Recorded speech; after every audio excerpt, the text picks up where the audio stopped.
Hello दोस्तों, welcome to challenger classes. मैं Vikas Kaur Gupta challenger classes के इस नए छोटे से यूट्यूब चैनल पे आपका हार्दिक स्वागत करता हूं। दोस्तों, इससे पहले हम लोगों ने यूपीएससी सीएससी सोशियोलॉजी ऑप्शनल के लिए लेक्चर नंबर 1 और लेक्चर नंबर 2 ऑलरेडी रिकॉर्ड करके डाला हुआ है चैनल पे। अगर आपने वहाँ पे नहीं देखा है तो सबसे पहले आप वहाँ देखिए और उसके बाद ये लेक्चर स्टार्ट कीजिए। दोस्तों, इससे पहले के लेक्चर्स में हम लोगों ने बात की थी कि sociology as a youngest social science क्यों माना जाता है, सोशियोलॉजी को सोशियोलॉजी टर्म किसने दिया, उससे पहले सोशल फिजिक्स अगर इसे बोला जाता था तो क्यों बोला जाता था, और इसके साथ साथ हम लोगों ने ये भी देखा था कि sociology as a title of book किस सोशल थिंकर ने यूज किया था। और सबसे लास्ट में लेक्चर नंबर 2 में हमने ये देखा था कि सोशियोलॉजी को scientific study of the society कहा जाता है। तो क्यों कहा जाता है, आज हम लोग इस लेक्चर में कंटिन्यू करेंगे। दोस्तों, सबसे पहले हम टाइम वेस्ट किए बगैर स्टार्ट करते हैं sociology as the scientific study of the society.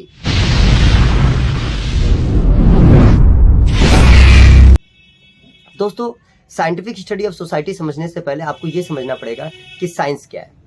Science अगर आपको समझ में आ गई ना तो साइंटिफिक स्टडी अपने आप समझ में आ जाएगी। साइंस क्या होता है, तो साइंस की डिफाइन ये कहती है कि the well arranged, well organized and systematic knowledge is known as science. यानी कि किसी भी क्लासिफिकेशन में आप पहले डाटा को कलेक्ट करने के बाद उसे वेल अरेंज कीजिए, वेल अरेंज करने के बाद उसे वेल ऑर्गेनाइज कीजिए और सिस्टम के तहत सिस्टमेटिक तरीके से वेल अरेंज करके, वेल ऑर्गेनाइज करके, और उसके बाद उसकी स्टडी कीजिए।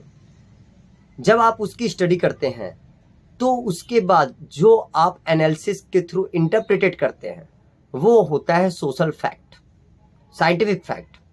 और ये जो साइंटिफिक फैक्ट होता है ये नेचर में इंपेरिकल होता है।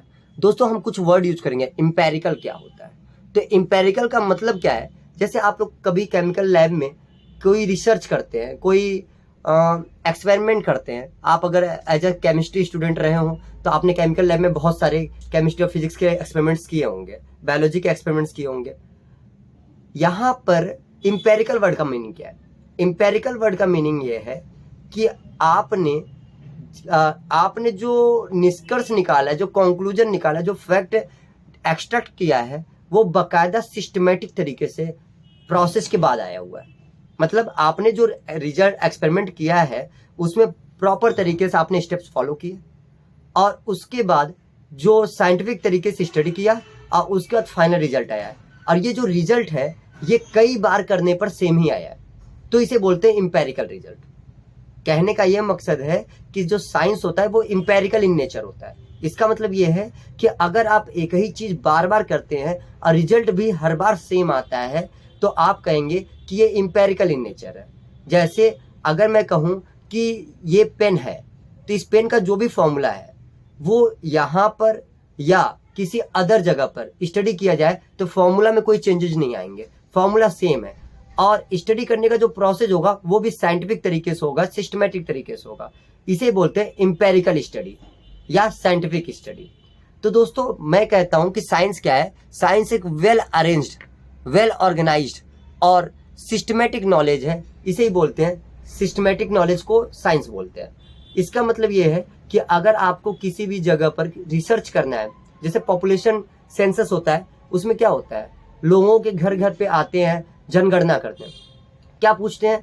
कितने मेल हैं, कितने फीमेल हैं। फिर उस मेल में भी कैटेगरी बन जाता है, कैटेगरी कि मेल जो है उसका एज कितना है, क्वालिफिकेशन कितना है, क्या जॉब करता है, कोई बीमारी तो थी, क्या बीमारी है, कौन कौन सी बीमारियां हैं, कई सारी चीजें पूछी जाती है जनगणना में। कहने का क्या मकसद है? कहने का एक मकसद है कि डाटा को कूड़े की तरह इकट्ठा कर लेना साइंस नहीं है। डाटा को कूड़े की तरह इकट्ठा करना साइंस न होके उसी डाटा को क्लासिफाई करना और क्लासिफाई कर कर एक सिस्टमेटिक पैटर्न फॉलो करना, सिस्टमेटिक स्टेप्स फॉलो करके पैटर्न को स्टडी करना, और उस पैटर्न को स्टडी करने के बाद, एनालिसिस के बाद जो आंसर आपका रिजल्ट आ रहा है उसी रिजल्ट को बार बार प्रूफ करना। अगर हर बार आपका रिजल्ट सेम आ रहा है तो मैं ये कहूंगा कि ये जो आपने रिजल्ट निकाला है ये साइंटिफिक तरीके से, इंपेरिकल तरीके से निकाला गया है। और ये जो रिजल्ट आया है साइंटिफिक या एम्पेरिकल तरीके से, ये उससे पहले आपने क्या किया होगा, आपने बकायदा रिसर्च किया होगा, आपने सिस्टमेटिक तरीके से अरेंजमेंट किया होगा, ऑर्गेनाइज किया होगा, और उसके बाद जो है आपने ये रिजल्ट निकाला है। तो साइंस किसी भी सब्जेक्ट का, किसी भी फैक्ट का, अगर आपने अरेंजमेंट अच्छे से किया है, ऑर्गेनाइज अच्छे से किया है, सिस्टमेटिक तरीके से स्टडी किया है, तो वही कहलाता है साइंटिफिक स्टडी या एम्पेरिकल स्टडी। तो साइंटिफिक स्टडी दोस्तों यहाँ पे मैंने नीचे डिफाइन लिखा हुआ है, scientific study is the acquisition of systematically arranged knowledge through proper collected data, analysis, observation and empiricism. Scientific तरीके से आपने कोई ज्ञान को एक्वायर किया, ग्रहण किया, इसे ही बोलते हैं साइंटिफिक स्टडी। तो दोस्तों हर्बर्ट स्पेंसर ने बोला था कि sociology is the scientific study of society, यानी जो सोशियोलॉजी है वो एक्चुअल में सोसाइटी की साइंटिफिक स्टडी है। इसका मतलब कि सोसाइटी में जाकर सोसाइटी से डाटा कलेक्ट कर कर उस डाटा को वेल ऑर्गेनाइज, वेल अरेंज कर कर सिस्टमेटिक तरीके से स्टडी किया जाता है, और उसके बाद सोशल बिहेवियर समझ में आता है, सोशल पैटर्न समझ में आता है, लोग कैसे एक दूसरे से इंटरेक्ट कर रहे हैं, उनकी बॉन्डिंग कैसी है, और उसके बाद हम समझ पाते हैं कि उस पर्टिकुलर सोशल ग्रुप में कैसे सोशल इवेंट्स हैं, उन सोशल इवेंट्स के पीछे का रीजन क्या है, आखिर क्यों कोई होली या दीपावली मना रहा है। अगर कोई विदेश का आदमी आके हमारे देश में ये रिसर्च करना चाहे कि India as a land of festivals कहा जाता है, इंडिया को त्योहारों की जमीन कहा जाता है, भूमि कहा जाता है, तो क्यों कहा जाता है, इतने त्यौहार सेलिब्रेट क्यों होते हैं, अगर उसको समझना है तो वो इंग्लैंड में बैठ के नहीं समझ पाएगा, उसको इंडिया में आना पड़ेगा, इंडिया की उस सोसाइटी को समझना पड़ेगा, और उससे पहले इंडिया के लोगों को समझना पड़ेगा। जब वो इंडिया में आएगा तो उसे पता चलेगा कि यहाँ पे जो सोशल ग्रुप है वो एक पर्टिकुलर रिलीजन को फॉलो करता है, हिंदुइज्म, हिंदू है, और ये जो हिंदुइज्म है इसका जो बेस है वो है रामायण, महाभारत, श्री रामचरितमानस। और ये जो बेस है, इस बेस को जब वो स्टडी करेगा तो पाएगा कि जो हिंदुइज्म है वो बेस्ड है on the Rama, on the Krishna, और ये जो राम या कृष्ण है इनके द्वारा जो सोशल इवेंट्स किए गए हैं उन इवेंट्स को ये लोग सेलिब्रेट करते हैं एज अ फेस्टिवल। और उसके बाद समझ में आता है कि सोसाइटी में इस रिलीजन की वजह से एक कॉन्शियसनेस है कि हमें चोरी नहीं करनी चाहिए, क्योंकि राम जी ने कहा था कि भैया मर्यादा है, हर चीज की अपनी एक मर्यादा होती है, अगर हमें पैसे कमाने हैं तो हमें अच्छे तरीके से मेहनत से, अच्छी तरीके से पढ़ लिख कर मेहनत से पैसे कमाने चाहिए, चोरी नहीं करनी चाहिए। ये हमें किसने बताया? ये हमने बताया, हमें बताया गया हमारे बड़ों के द्वारा, हमारे बुजुर्गों के द्वारा, या हमारे पुराणों के द्वारा। आखिर यहां से हमारे अंदर एक सोशल कॉन्शियसनेस को डाला गया कि ये अच्छा है और ये बुरा है, नॉर्म्स और वैल्यूज को एम्बेडेड किया गया, डाला गया। कहने का ये मकसद है कि अगर मुझे सोसाइटी को समझना है तो उस सोसाइटी में जाना पड़ेगा, उस सोसाइटी से डाटा कलेक्ट करना पड़ेगा, वेल ऑर्गेनाइज, वेल अरेंज करने के बाद उसे अच्छे तरीके से सिस्टमेटिक स्टडी करनी पड़ेगी। और ऐसा नहीं कि एक सोशल ग्रुप को स्टडी करके हमने कह दिया कि हाँ ये सोशल लॉज है। ऐसे ही पर्टिकुलर बहुत सारे सोशल ग्रुप्स को स्टडी करने के बाद जब हमें लगता है कि ये डाटा इंपेरिकल है, इंपेरिकली स्टडी हो चुके होने के बाद जो रिजल्ट आता है हम बोलते हैं ये सोशल लॉ है। कहने का ये मकसद है कि सोसाइटी को समझना है तो सोसाइटी में जाना पड़ेगा और साइंटिफिक स्टडी करनी पड़ेगी। तो दोस्तों यहाँ पर हम लोगों ने साइंस और साइंटिफिक स्टडी को समझा। दोस्तों अब हम लोग समझने वाले हैं कि scientific study of in terms of society, scientific study society के टर्म्स में क्या कहती है। यानी अब हम सोसाइटी की साइंटिफिक स्टडी करने वाले हैं, सोसाइटी को एज ए साइंस समझने वाले हैं। यानी सोसाइटी से हम डाटा कलेक्ट करेंगे, सोसाइटी के डाटा को वेल ऑर्गेनाइज, वेल अरेंज करके सिस्टमेटिक स्टडी करेंगे, और तब हर्बर्ट स्पेंसर बोलते हैं कि सोसाइटी को समझा जा सकता है। और एज ए सोशियोलॉजी हम सोसाइटी को इसी प्रकार समझते हैं। तो समझिए दोस्तों, scientific study of in terms of society कहता है कि इट इज़ द डिस्कवरी और scientific study of pattern of social phenomena. Social phenomena का मतलब क्या है? सोशल फिनोमिना का मतलब है वो ऐसे इवेंट्स जो हमारे डेली मतलब लाइफ में इवेंट होते रहते हैं, जैसे कि कोई त्यौहार आ गया या कोई शादी है, किसी का मतलब तिलक है, किसी की बर्थडे पार्टी है, ठीक है। ऐसे जो इवेंट्स हैं इन्हें आप सोशल फिनोमिना या सोशल इवेंट्स कहते हो, और जो सोसाइटी का पार्ट्स इनमें इन्वॉल्व होता है उसे आप सोशल ग्रुप बोल दीजिए, समझे। तो डिस्कवरी और scientific study of the pattern of the social phenomena. Pattern का मतलब क्या है दोस्तों? पैटर्न का मतलब है कि एक ही चीज़ का बार बार होना। जैसे रामायण देख के हम लोगों को पता चला कि दशहरा कब मनाना है, ठीक है सर। अब इस साल दशहरा हुआ, अगले साल फिर दशहरा होगा, उसके अगले साल भी होगा। जब स्टडी करने वाला बंदा स्टडी करेगा और जब सोसाइटी में लंबे टाइम तक स्टडी करेगा, ऐसा नहीं कि छोटे टाइम के स्टडी करके आप सोशल लॉस दे देते हो, कई सालों तक स्टडी चलती रहती है, ठीक है। तो जब सोसाइटी में वो स्टडी करेगा तो दिखाएगा अच्छा एक साल पहले तो ये इवेंट फिर से हुआ, पहले भी हुआ था ये इवेंट, अभी भी हो रहा है, फिर अगले साल फिर होगा, फिर उसके अगले साल होगा। तो वो आदमी कहेगा कि ये लोग स्पेशल पैटर्न को फॉलो कर रहे हैं, और ये पैटर्न सोसाइटी के द्वारा, सोशल ग्रुप्स के द्वारा हो रहा है, इसीलिए आप इसको सोशल फिनोमिना कहोगे। और जो कि सोशल फिनोमिना पैटर्न है, पैटर्न में हो रहा है, तो हम कहेंगे social scientific study of pattern of the social phenomena, social events, bonding, interaction, behaviour, culture, institutions which is cultivated for the developing better understanding of the society and also contribute the policy maker to improve the our society। कहने का मकसद क्या है? आपको social group समझाया, social interactions के through ही तो social events होंगे। अगर हम और आप मिलेंगे नहीं तो हम बर्थडे पार्टी में कैसे जाएंगे? अगर बर्थडे पार्टी में कोई आया, आपके बर्थडे पार्टी में कोई आया, बहुत सारे लोग, अगल बगल के लोग, मोहल्ले के लोग आए, तो वो क्या है? वो एक सोशल ग्रुप बना दिया। और जो सोशल ग्रुप है बर्थडे पार्टी के लिए, उस सोशल ग्रुप में बहुत सारे इंडिविजुअल्स हैं, और ये इंडिविजुअल्स एक दूसरे के साथ इंटरलिंक है, बॉन्डिंग है, इनकी इंट्रैक्शंस कर रहे हैं एक दूसरे के साथ। और ये इंट्रैक्शंस होता है ना, ये किसी नीड को फुलफिल करने के लिए होता है।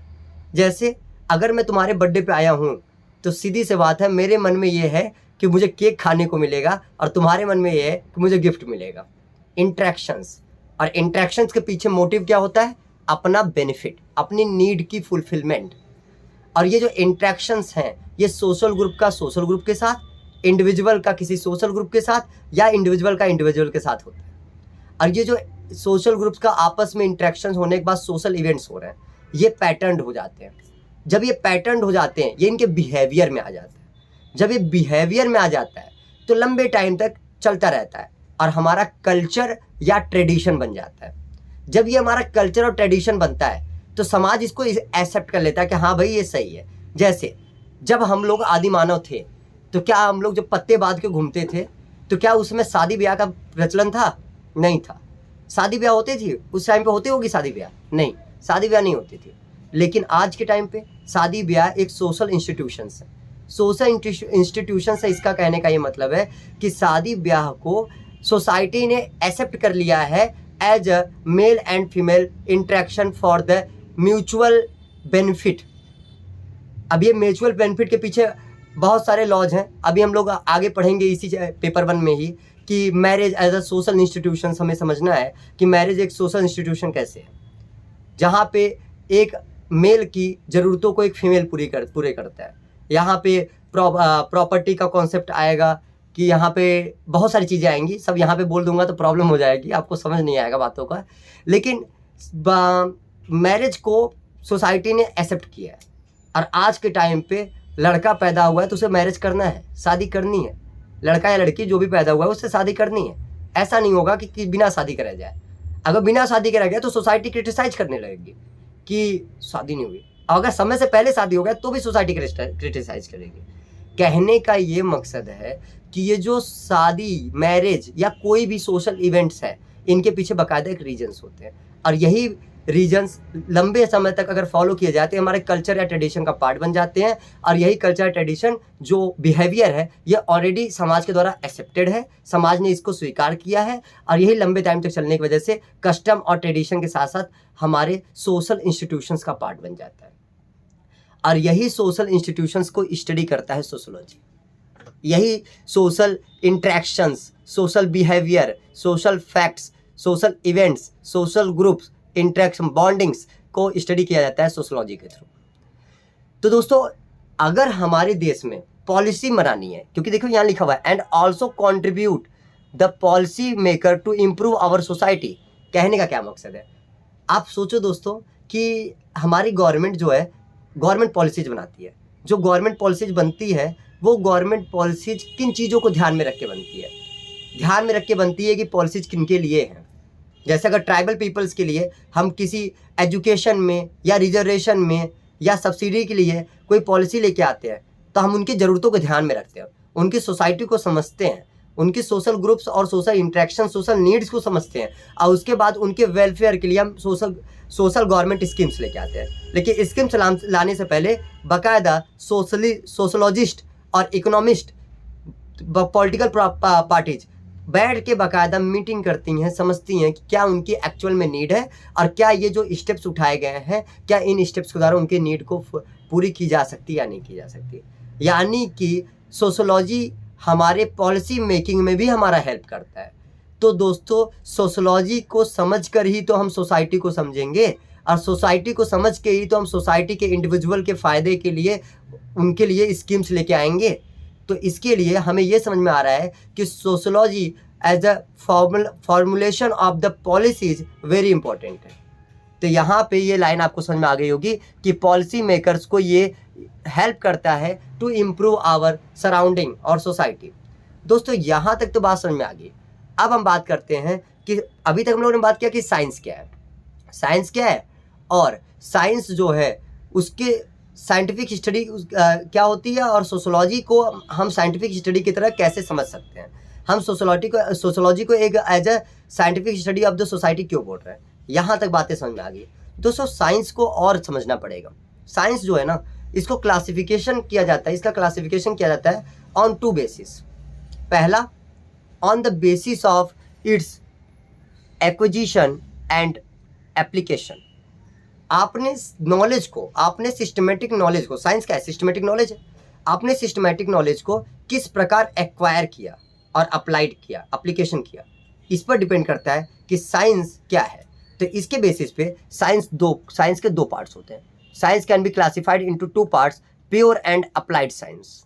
प्योर और अप्लाइड साइंस के रूप में आप साइंस को दो भागों में क्लासिफाई कर सकते हो on the acquisition and application of the science.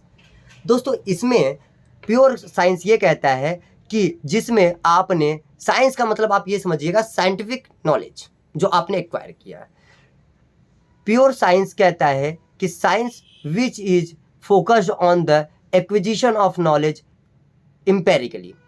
आपने किसी भी नॉलेज को एक्वायर कर लिया, एक्विजिशन किया उस नॉलेज का एम्पेरिकल तरीके से, इसी को बोलते हैं साइंस, प्योर साइंस। यानी कि नॉलेज आपने किसी भी डाटा कलेक्ट किया, साइंटिफिक तरीके से अरेंज किया, अरेंज करने के बाद बाकायदा उसमें पैटर्न देखा, ठीक है, सिस्टमेटिक स्टडी किया और उसके बाद जो आपको सोशल फैक्ट पता चले या जो भी आपको फैक्ट पता चले जो कि आपने स्टडी करके पता किया है वो फैक्ट आपका प्योर साइंस कहलाएगा। लेकिन जब आप इसी को किसी फर्दर एक्सपेरिमेंट में यूज करके सोसाइटी के वेलबींग के लिए कोई अलग इंस्ट्रूमेंट बनाते हो, जैसे मान लीजिए कि मुझे पता चल गया कि करंट क्या होता है, फिजिक्स में पता चल गया कि करंट क्या है, लेकिन उसी करंट का यूज कर मैंने फिजिक्स में ही उसी करंट का यूज करके मैंने तमाम इलेक्ट्रिकल अप्लायंसेज बना दिए, मशीन्स बना दिए, तो ये कहलाएगा application of science. Application of science जो है ना वो अप्लाइड साइंस का पार्ट है। इसका मतलब ये है कि जो साइंस है वो प्योर साइंस जो होता है वो उसका मतलब है केवल फोकस होता है उसका केवल एक्विजिशन ऑफ नॉलेज पे, न कि एप्लीकेशन पे। और यही एक्विजिशन ऑफ नॉलेज जब हम बढ़िया तरीके से अप्लाई करते हैं तो यही कहलाता है एप्लीकेशन ऑफ नॉलेज या अप्लाइड साइंस। ठीक है सर। तो applied science is the application of acquired knowledge to upgrade our surrounding social materialistic world. दोस्तों यहाँ पे हमें समझ में आया कि फिजिक्स हो गया, केमिस्ट्री हो गया या सोशियोलॉजी हो गया, ये सब प्योर साइंस के पार्ट्स हैं। Sociology is a pure science.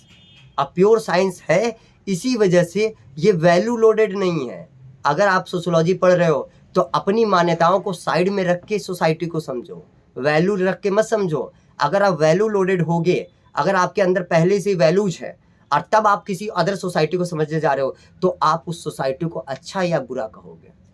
और ये सोशोलॉजी नहीं सिखाता। सोशोलॉजी ये सिखाता है कि आप न्यूट्रल हो जाओ, अपने वैल्यूज को साइड में रखो और उसके बाद सोसाइटी को समझो। इसीलिए सोशोलॉजी को आप प्योर साइंस बोलते हो, यानी कि sociology only focus on the acquisition of scientific knowledge about the society. But sociology का यूज कर हमने तमाम गवर्नमेंट स्कीम्स, वेलफेयर की स्कीम्स बना लिए और जिससे सोसाइटी में ट्राइबल पीपल्स की या लोअर कास्ट की अपग्रेडेशन हो रही है। तो हम इसे बोलेंगे आपने सोशोलॉजी के नॉलेज को अप्लाई कर दिया सोसाइटी के ऊपर। और ये जो सोसाइटी के नॉलेज को अप्लाई किया गया है ये सोशोलॉजी नहीं है, ये एप्लीकेशन ऑफ सोशोलॉजी है। तो दोस्तों यहाँ तक तो बात समझ आ गई। ये सोशोलॉजी की classification the on the basis of acquisition and application. अब हम लोग पढ़ते हैं कि साइंस का classification on the basis of nature and science. ठीक है, on the basis of nature of science.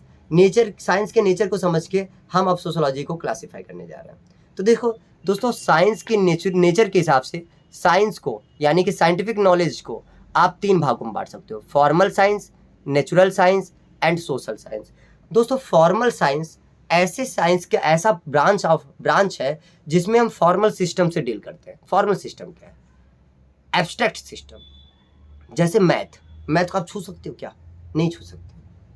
आप मैथ को फील कर सकते हो, मैथ को अप्लाई कर सकते हो, छू नहीं सकते हो। उसी प्रकार मैथ है, कंप्यूटर साइंस है या ऐसी चीजें जिसमें लॉजिक लगती है, एब्स्ट्रैक्ट सिस्टम है, फॉर्मल सिस्टम है, उससे जो साइंस का पार्ट डील करता है उसे बोलते हैं फॉर्मल सिस्टम। दोस्तों समझिए, formal system is the branch of science that are concerned with abstract structures described by the formal system such as logic, mathematics, statics and data science, AI यानी artificial intelligence and IT यानी information technology, उसके साथ साथ theoretical, linguistic etcetera. दोस्तों formal science में वो सारे science आएंगे जिन लैंग्वेज वाले सारे साइंस आ जाएंगे, यानी कि क्योंकि लैंग्वेज को आप छू नहीं सकते हो ना, एब्स्ट्रैक्ट फैक्ट है वो लैंग्वेज। कहने का ये मकसद है कि फॉर्मल साइंस का वो ब्रांच है जो कि फॉर्मल सिस्टम से डील करता है, फॉर्मल सिस्टम से डील करता है यानी कि एब्स्ट्रैक्ट सिस्टम से डील करता है। एब्स्ट्रैक्ट सिस्टम या फैक्ट का मतलब ये है कि जिनको आप टच नहीं कर सकते लेकिन हाँ वो आपकी सोसाइटी में बहुत इंपॉर्टेंट रोल प्ले करते हैं, जैसे मैथ, जैसे भाषा, हिंदी, अंग्रेजी, ये सब फॉर्मल साइंस के अंडर में आएंगे। क्योंकि आपको भाषा अगर समझनी है तो भी तो आप एक्विजिशन ऑफ नॉलेज करते हो। अगर बच्चा पैदा होता है क्या उसको ट्यूशन क्लास में डालते हो हिंदी सीखने के लिए? नहीं ना। बच्चा अपने आप अपने सराउंडिंग में बोली जाने वाली भाषा को समझता है, उसे कई महीनों तक, सालों तक समझता है, उसके बाद समझ में आता है कि बोलना कैसे और क्या बोलना है, कब बोलना है और किससे बोलना है। क्या उसके लिए कोई स्कूल गए? नहीं ना। यानी कि ये भी एक साइंस है, ये भी भाषा को सीखना भी तो एक साइंस हो गया, लिंग्विस्टिक साइंस। और इस साइंस को आप फॉर्मल साइंस के कैटेगरी में डालोगे। यहाँ पर हम आगे बात करते हैं कि formal science use as a language tool. Formal science जो होता है वो एक लैंग्वेज टूल है, ठीक है, लैंग्वेज टूल है। लैंग्वेज टूल का मतलब क्या है? जैसे हम फॉर्मल साइंस को नेचुरल साइंस में, सोशल साइंस में यूज कर सकते हैं एज अ लैंग्वेज। सही बात है। अगर आप डाटा कलेक्ट करते हो, क्या आप कंप्यूटर डाटा कलेक्ट नहीं करते? क्या लॉजिक नहीं लगाते? क्या क्लासिफिकेशन और ऑब्जर्वेशन और सिस्टमेटिकली अरेंज करने में आप क्या लॉजिक नहीं लगाओगे, मैथ नहीं लगाओगे? लगाओगे ना। डैट मीन्स फॉर्मल साइंस बहुत इंपॉर्टेंट है लिंक करने में। एक्चुअल में क्या है? ये एक्चुअल में ये लैंग्वेज है बाकी सारी चीज़ों का, बिना इसके काम नहीं हो पाएगा। आप नेचुरल साइंस या सोशल साइंस से बात करना चाहते हो तो आपको फॉर्मल साइंस समझना पड़ेगा, तभी तो आप नेचुरल साइंस के नेचुरल लॉज को निकाल पाओगे। अगर आपको मैथ नहीं आती, बताओ क्या आप डेरिवेशन कर पाओगे फिजिक्स के? क्या आप केमिस्ट्री के कैलकुलेशंस कर पाओगे, डेरिवेशंस कर पाओगे? नहीं ना। यानी कि मैथ बहुत ज़रूरी है। और मैथ क्या है? Formal science. और फॉर्मल साइंस जो है हमें फिजिकल साइंस, नेचुरल साइंस से जोड़ दिया। इसका मतलब यह है कि एक लैंग्वेज की तरह काम किया।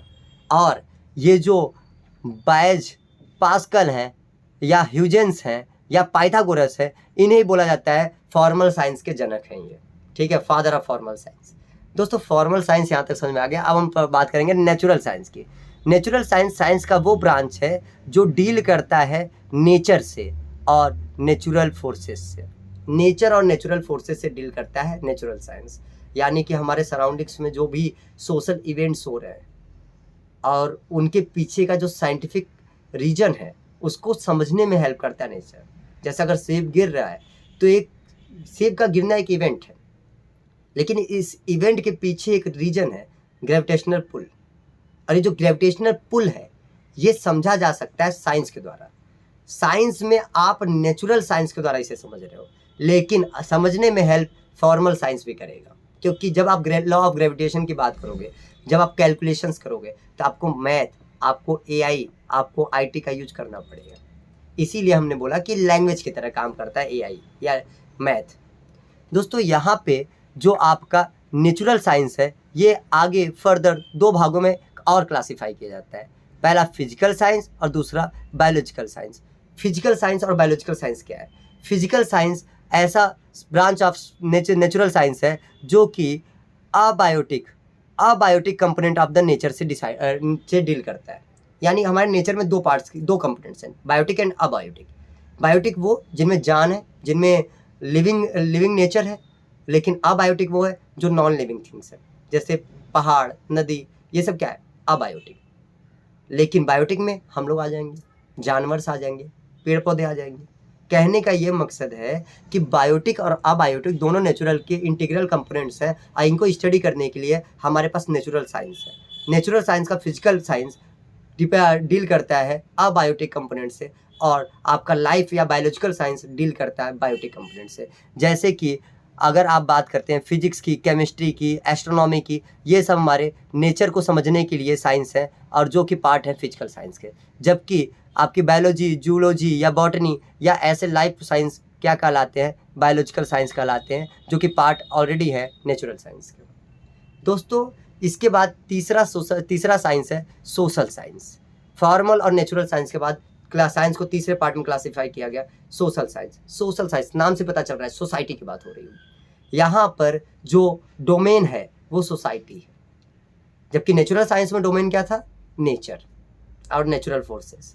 सोसाइटी को समझना है। देखिए, social science is the branch of science which studies over the universe and social bonds. यानी यूनिवर्स का हमारे द्वारा क्या, यूनिवर्स और हमारे बीच में, नेचर और हमारे बीच में सोशल बॉन्ड्स क्या है, इंट्रैक्शंस क्या है, बिहेवियर क्या है, पैटर्न क्या है, ग्रुप क्या है, कल्चर क्या है और इंस्टीट्यूशंस क्या है, और हमारी जो नीड है वो किस प्रकार कंप्लीट हो रही है इनके द्वारा। हम इसे ही समझते हैं सोशल साइंस में।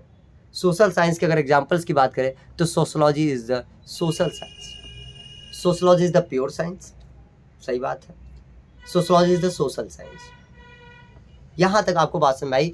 इसके साथ साथ साइकोलॉजी हो गया, पोल साइंस हो गया, इकोनॉमिक्स हो गया, ये सारे साइंस जो है सोशल साइंस के पार्ट्स हैं, जो कि साइंस को on the basis of nature classify करने के बाद आता था।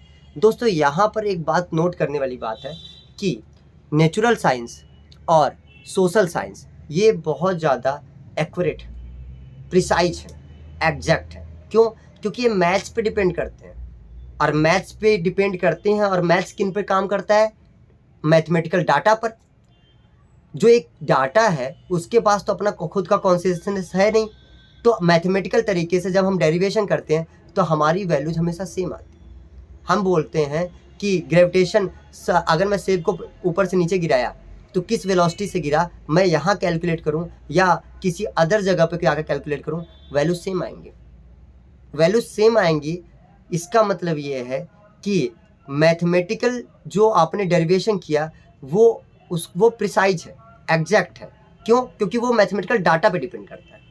आपने वेलोसिटी क्या दिया उसको, किस वेलोसिटी से नीचे गया, आपने जो मैथमेटिकल डाटा यूज किया उस फॉर्मूले में, और जाके आपने वैल्यू निकाली कि किस वेलोसिटी से वो सेब जाके ज़मीन से टकराएगा, ये पृथ्वी पे दो जगहों पे सेम ही आएगा। लेकिन अगर आप सोसाइटी के बारे में बातें करते हो, यानी सोशल साइंस की बातें करते हो, तो यहाँ पर तो मैथमेटिकल डाटा नहीं बल्कि सोशल ग्रुप्स हैं, सोशल इंडिविजुअल्स हैं।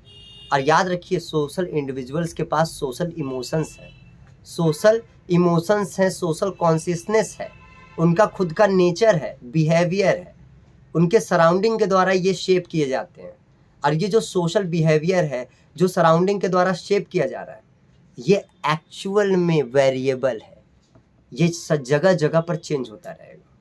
अगर मैं आज यहाँ पर आपसे दोस्ती हमारी आज यहाँ पर हूँ, कल को हो सकता है कि मैं कहीं और हूँ और मेरा बिहेवियर उस सराउंडिंग के हिसाब से चेंज हो जाए। आपने बहुत सारे देखे होंगे ऐसे दोस्त जो कि बचपन में आपके बहुत अच्छे दोस्त थे लेकिन आज वो आपके दोस्त नहीं है, या बचपन में दोस्त नहीं थे आज बहुत अच्छे दोस्त हैं। क्यों ऐसा हुआ? ये दोस्ती का ये जो बॉन्डिंग था आपका और आपके दोस्त के बीच का, ये चेंज कैसे हो गया?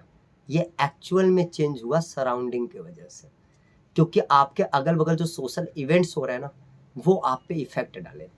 अरे जो सोशल इवेंट्स है ना ये आप पे इफेक्ट डाल के आपके इमोशंस को कंट्रोल करता है, आपके नॉर्म्स और वैल्यूज को अफेक्ट करता है, शेप करता है। और ऐसे केसेस में इंसान का behaviour, pattern, bonding, interactions change होता रहता है। जब बॉन्डिंग इंट्रैक्शंस चेंज हो रहा है तो हम कैसे कह सकते हैं कि इंसान के द्वारा किया गया सोशल इवेंट्स हमेशा फिक्स होगा? वेरिएबल होता है, डिपेंड्स करता है surrounding, social behaviour, social nature, interaction और इंस्टीट्यूशंस पर। यही कहा गया कि natural science are the deals with nature and natural forces which are follows natural laws derived by the scientific research through natural science are more exact and precise। Natural science natural laws पे depend करता है और natural laws mathematical द्वारा, empirically द्वारा derive किया जाता है, इस वजह से ये ज़्यादा एग्जैक्ट और प्रिसाइज है। But social science deals with individuals यानी humans of the society with their consciousness in the uncontrolled environment, जिसको आप कंट्रोल नहीं कर सकते। ऐसे इन्वायरमेंट आपके चारों तरफ जो हो रहा है वो आप कंट्रोल नहीं कर सकते और उसकी वजह से आपके बिहेवियर चेंज होते हैं। अगर घर में दो लोगों के बीच में झगड़ा हो रहा है आप टेंशन में आ जाओगे। आपके सराउंडिंग के जो इवेंट हुआ है ना वो इवेंट आपके बिहेवियर को चेंज कर दिया। और अगर बिहेवियर चेंज हुआ, अभी सोचो 10 मिनट पहले आप बहुत अच्छे थे और 10 मिनट बाद झगड़ा हो गया और झगड़ा होने के बाद आपका बिहेवियर बदल गया। बंदे वही हो आप जो पहले थे, तब आप खुश थे, 10 मिनट बाद आप डिस्टर्ब हो गए। और दोनों के बीच में क्या रीजन है? सोशल इवेंट, झगड़ा। और ये जो सोशल इवेंट है इसने आपके बिहेवियर को शेप कर दिया। पहले आपका बिहेवियर कुछ और था, अब आपका कुछ और है, यही कहा जा रहा है। और क्या ये बिहेवियर क्या हम डिटरमाइन कर सकते हैं? नहीं। हो सकता है कल झगड़ा हो रहा, कल आप डिस्टर्ब ना हो।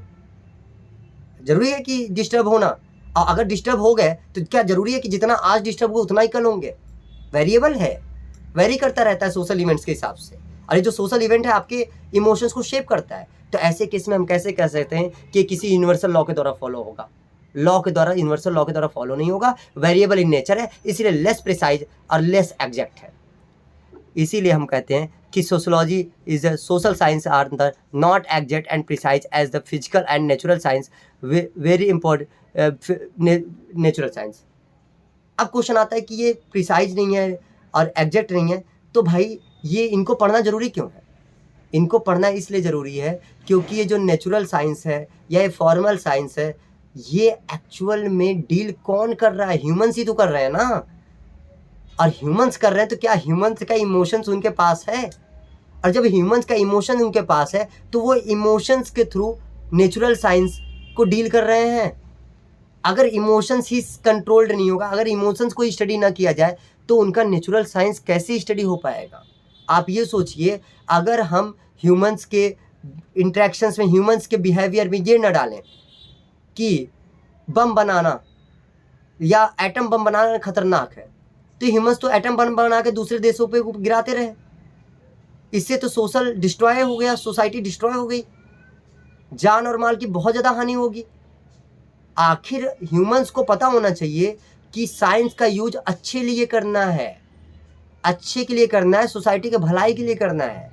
अगर अच्छे के लिए या सोसाइटी के भलाई के लिए अगर आपको साइंस का यूज करना है तो उसके पहले जो साइंस को डील कर रहा है बंदा, साइंटिस्ट, उसके पास जो उसका इमोशंस है, वो इमोशंस में आपको वैल्यूज डालनी पड़ेंगी कि साइंस की अच्छी यूज क्या होती है और बुरी यूज क्या होती है। इसीलिए सोशल साइंस बहुत प्रिसाइज न होने के बावजूद भी बहुत इम्पॉर्टेंट है पढ़ना, क्योंकि जब आप सोशल साइंस पढ़ते हो, सोसाइटी को समझते हो, तो आप सोसाइटी में रहने वाले लोगों को अच्छा या बुरा समझाते हो, बिहेवियर उनका शेप करते हो, और ये अच्छा या बुरा जो कि उनके बिहेवियर में है वही डील करता है इंसान नेचुरल साइंस से। तो नेचुरल साइंस का यूज वो अच्छे के लिए करता है, बुरे के लिए नहीं करता। वो इलेक्ट्रिसिटी का यूज कर कर अप्लायंस बनाएगा, एसी बनाएगा, फ्रिज बनाएगा, न कि इलेक्ट्रिसिटी का यूज करके लोगों को मारेगा। यानी कि इलेक्ट्रिसिटी दोनों केस में था, दोनों केस में आपने साइंस का यूज किया है, इंसान को मारने में भी और इलेक्ट्रिसिटी से दूसरे एसी या कूलर बनाने में भी। लेकिन अच्छी यूज करना कौन सिखाया साइंस को? सोशल साइंस ने, सोशोलॉजी ने, समाज ने बताया कि क्या अच्छा और क्या बुरा है, और उसके बाद आपने उस नेचुरल साइंस का अच्छे के लिए, सोशल वेलनेस के लिए यूज किया है। इसीलिए साइंस बहुत ज़्यादा एग्जैक्ट होने के बावजूद भी सोशल साइंस से ज़्यादा इम्पॉर्टेंट नहीं है। सोशल साइंस आप ये नहीं कह सकते कि कम इम्पॉर्टेंट है, सोशल साइंस साइंस जैसा ही इम्पॉर्टेंट है, क्योंकि साइंस को डील करने वाला जो ह्यूमंस है वो कॉन्शियसनेस रखता है, इमोशंस रखता है, और इमोशंस को समझने के लिए, इमोशंस में वैल्यू और नॉर्म्स डालने के लिए हमें सोसाइटी की स्टडी करनी ज़रूरी है, और सोसाइटी की स्टडी सोशोलॉजी करवाती है। तो दोस्तों, आज के लेक्चर में हमने ये समझा कि सोशोलॉजी इम्पॉर्टेंट क्यों है, सोशोलॉजी की क्लासिफिकेशन कैसे की जा सकती है, और हर्बर्ट स्पेंसर ने कैसे बोला था कि सोशोलॉजी को साइंटिफिक स्टडी ऑफ सोसाइटी। दोस्तों, आज के लेक्चर में इतना ही, मिलते हैं नेक्स्ट लेक्चर में इसी जोश के साथ।